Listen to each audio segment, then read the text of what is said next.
Okay, we are live, you guys. It is, gosh, March 31st. Tomorrow's April Fool's Day. So before I even start, before anything gets going, Chapter 5 test needs to be done. And there's some of you that have not done Chapter 5 test at all. And you need to. So we're missing some kids taking Chapter 5 test. Most of you have, and most of you are working on it. So get on it. Chapter 5 test should be done by this Friday, okay? Anyway, let's take a look at the last night's homework, okay? So first of all, is it exponential or is it linear? It's hard to tell, really. I mean, it seems like what's going up by is down by 4, down by 2, down by 1. So it seems to me like it's not the same. I graphed it to also show, and sure enough, that sure looks like exponential, okay? Number 2 goes up by 4, up by 4, up by 4. That sounds pretty consistent. If I graphed it, that looks more like linear there. Number 3, it goes down by 3, down by 3, down by 3. That seems kind of consistent slope. I graphed it, looks like that. 4, gosh, let's see, it's going up by like almost 4 each time, like a timesing by 4, times of 4. So when I graph it, yep, sure enough, it looks like that, which means it's got to be exponential. See the curve? Exponential's got this J shape. Exponential's got this J shape. This is unfortunately like coronavirus right here, which is what we're seeing in the news. Linear, it's straight, okay? 5, I just plugged in 5, and I got 243. 6, I plugged in 3, and I got 1/64. You might have got a decimal, but you know, there's the fraction part of it. What is 1/64? I don't know. You know, I just did the fraction. 1 divided by 64, or there's your decimal equivalent. Okay. Number 7, I just plugged in 4, and that's the answer I got. Now 8. Okay, so if you have a hard time doing this, go to your Desmos. Okay. So again, if you can't do it, go to Desmos. I'm not sure how to graph these. You're having a tough time with these, then go straight to say y equals, and everybody should have Desmos. Get it on your phone. It's an app. It's a free app. -2 to the power of, oops, back to the power of x. Okay, there it is. Okay, now domain and range. We didn't talk about that yesterday. Domain. So how wide is this graph? Well, believe it or not, this graph is forever wide. And you can plug any x value you want into this. So domain in this case is x equals all real numbers. That's my symbol for all real numbers. The range, though, remember, reach for your range. It starts here and goes down, but it never touches. It never touches. So it's from 0 down. So we're going to say the range is y is less than 0. Okay, let's look at 9. Okay, now 9, again, if you can't graph it, then just use Desmos. And you can go 2, you can go parentheses, 1 divided by 4 to the exponent. Nope, back up, go out of there, to the x. Oh, that's not it either. Hold on, I'll get this right. Oh, there we go. There we go, that's what it looks like, okay?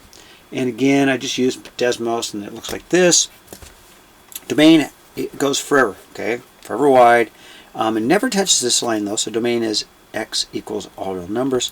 But since it never touches this, it's like half of a half of a half. The range is y is greater than 0. Okay, I want to keep talking about domain and range.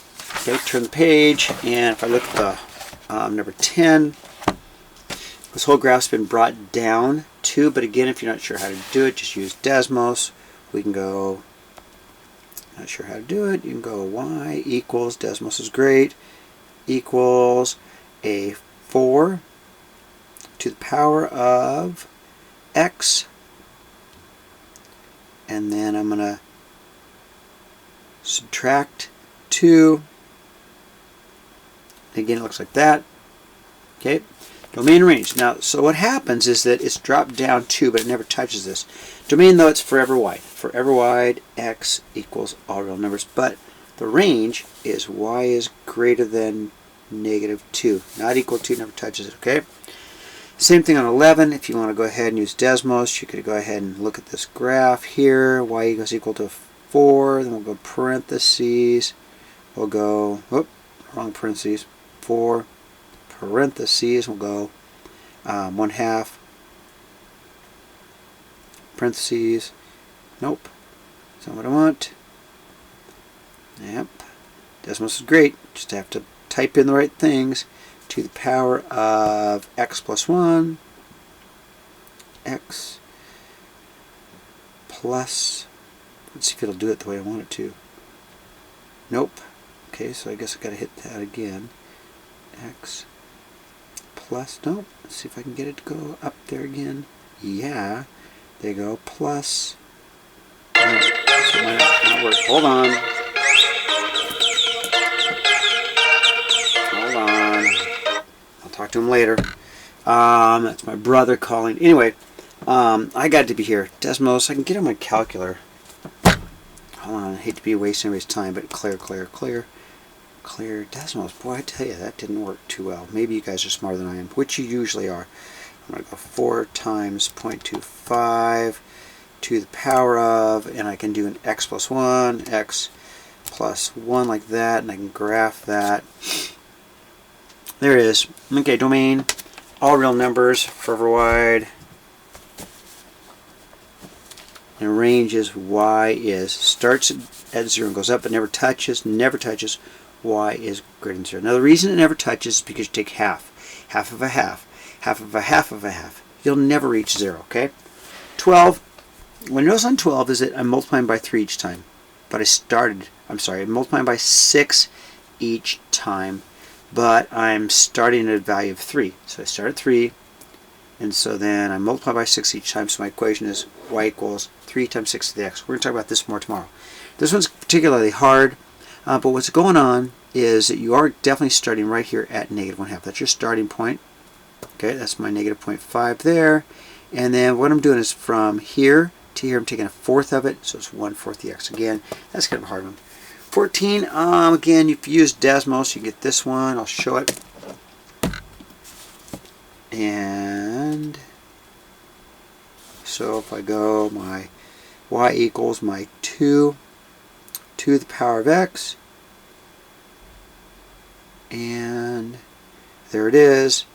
And then if I take my y equals 2 to the power of x, and then I go plus 3, it's just going to translate the entire graph up 3. There it is, you can see it.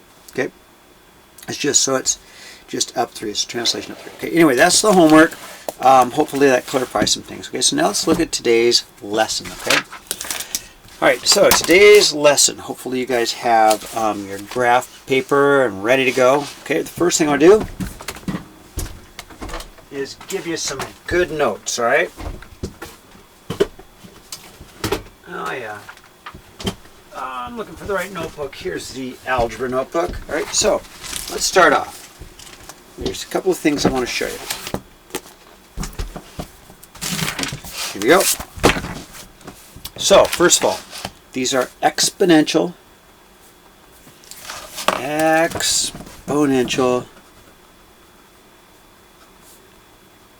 functions. Okay. We saw it as y equals some a b to the x. It's called an exponential function because the exponent is the x. Okay, the a is the beginning amount,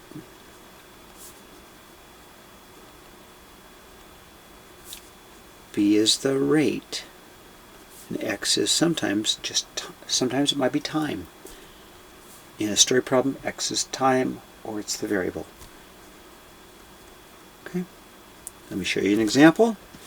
Y equals, if I have a y equals 10 times 2 to the x. It's like starting with 10 rabbits, and they double every day. So t would be 1 day, 2 day, 3 day, 4 day, and you just plug that in, okay? If I had y equals 10 times 1/2 to the x, it's like starting with 10 rabbits, and I like to eat rabbits, so I get half of them each day. So I go from 10 to 5 to 2.5 to whatever, right? So I'm taking half. So this is what we call growth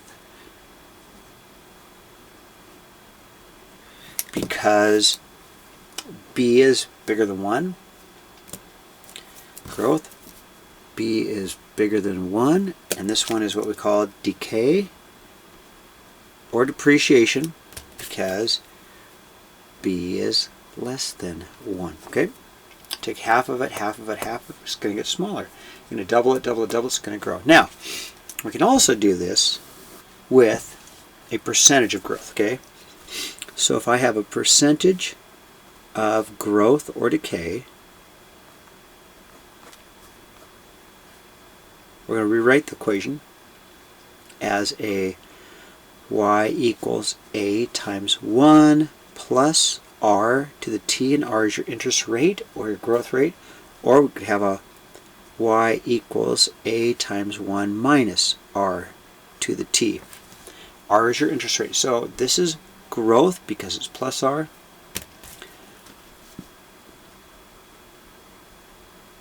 Plus r. And this one's going to be decay. Decay, there we go. Or depreciation because it's subtract. Alright, example. Y equals 100. So let's go 1,000.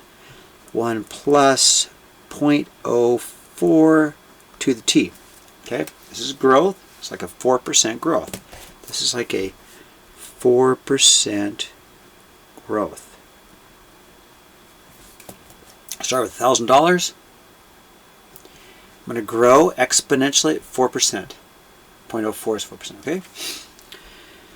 Y equals, say, 1,000. I'm going to go 1 minus, say, 0.09 to the t. This exponential decay. This is what we're hoping is going to happen to coronavirus. We're going to start, our numbers are going to get smaller and smaller and smaller. So this is a 9% decay or depreciation. We're really hoping this is going to happen soon. Okay, now, how does that help work? Okay, so let's take an example. Let's do a story problem. Okay, example 1. Okay, let's say that we do have a town has a population of 20,000 people and is growing exponentially at 5% annual rate. Okay. So first of all, go ahead and write that down. So town has a population of 20,000 people and is growing exponentially at a 5% annual rate. Let's say that the year is right now, let's say it's 2020 is my date. Okay. So first of all, I can come up with an equation. So the equation I would want to use for this one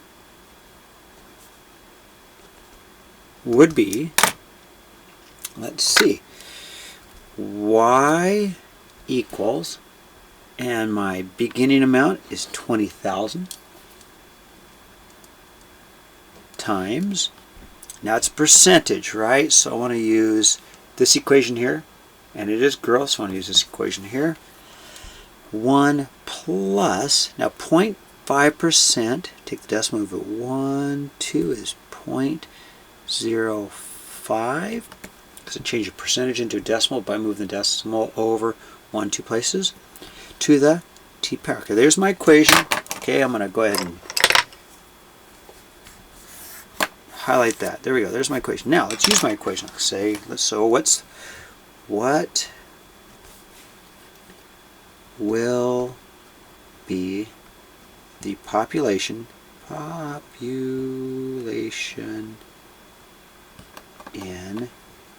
2034? Question mark. Okay. Let's see. That happens to be 14 years later, right? Isn't that 14 years later? It will be the population so if I go from 2020 to 2034, that means that t will be 14, right? 20 to 34, 14.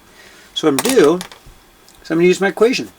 I'm going to plug my 14 into my equation. So I'm going to put it right in here. Take my 14, put it into my equation right there for t. So I'm going to write y equals 20,000, 1 plus 0.05 to the 14. I have to use a calculator, okay? Or I don't know what you guys have for calculators. Phones can do it.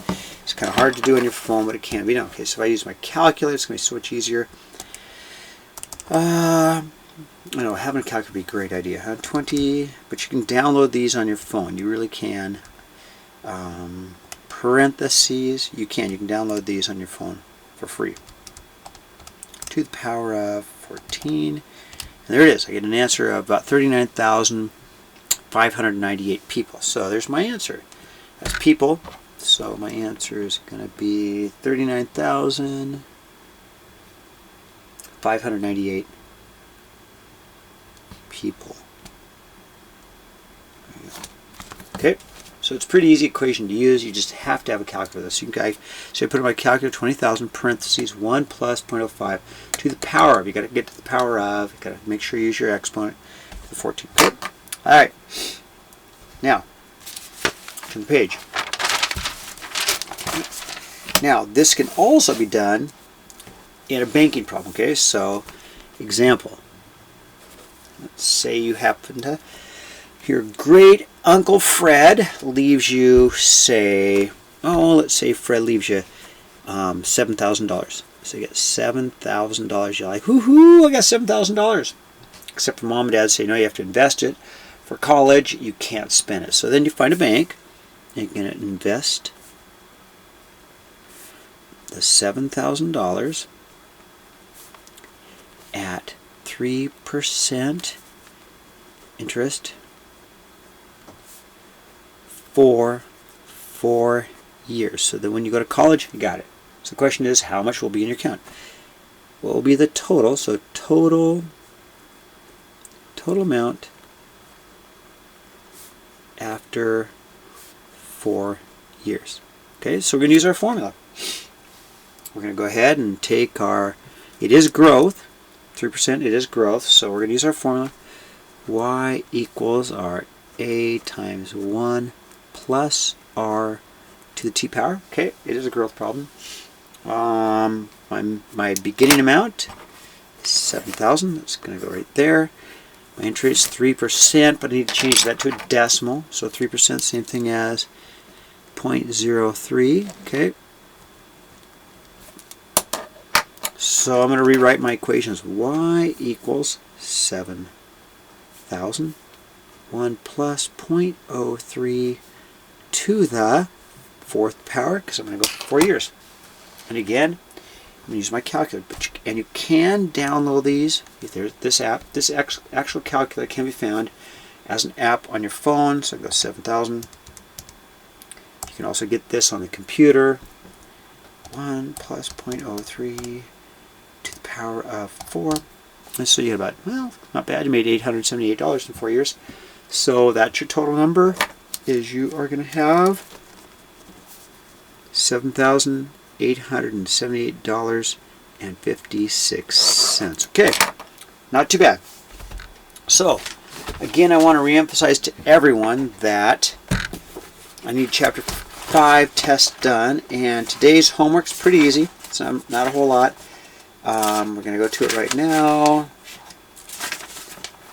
We are going to do page 167. Here's your homework. Page 167. 1 to 10 all. You can write an equation. There's your, looks very familiar.